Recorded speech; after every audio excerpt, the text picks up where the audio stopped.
Hi masters, అందరికీ నమస్కారం. మనము ధ్యాన మహాశాస్త్రం బుక్ గురించి తెలుసుకుంటున్నాం కదా. ఈరోజు మరికొద్దిగా తెలుసుకుందాం.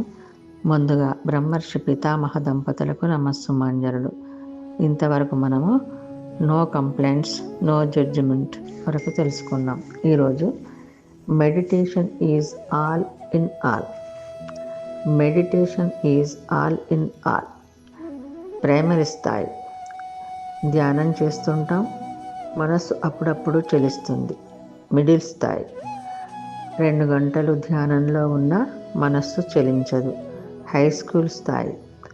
ధ్యానంలో అనేక అనుభవాలు, మూడవ కన్ను తెరుచుకోవడం. కాలేజీ స్థాయి. మహర్షి అవుతాము, ముఖ్యమైన గత జన్మలు చూడడం. యూనివర్సిటీ స్థాయి. బ్రహ్మర్షి అవుతాము, అంతే తానేనని తెలుసుకోవడం. శ్వాస లాభాలు అనంతం. ఒక సంగీత పరికరం ఉంది, కానీ ఆ వ్యక్తికి సంగీతం రాదు. దానివలన ఏం ప్రయోజనం లేదు. ఒక మురళి ఉంది. ఓ వ్యక్తికి సంగీత అనుభవం ఉంటే అదే మురళితో అనేక సంగీత స్వరాలు, మధురమైన సంగీతం వినవచ్చును. అలాగే ప్రతి మనిషి దగ్గర ఊపిరి, శ్వాస ఉంది. దానితో ఏకమైతే ఆ మనిషి క్రమక్రమంగా ధ్యాని, ఋషి, మహర్షి, రాజర్షి, బ్రహ్మర్షిగా తయారవుతాడు.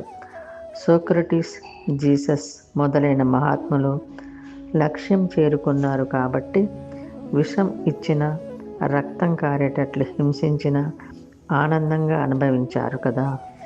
ఓకే మాస్టర్స్, ఈరోజు ఇంతటితో ముగించుకుందాం.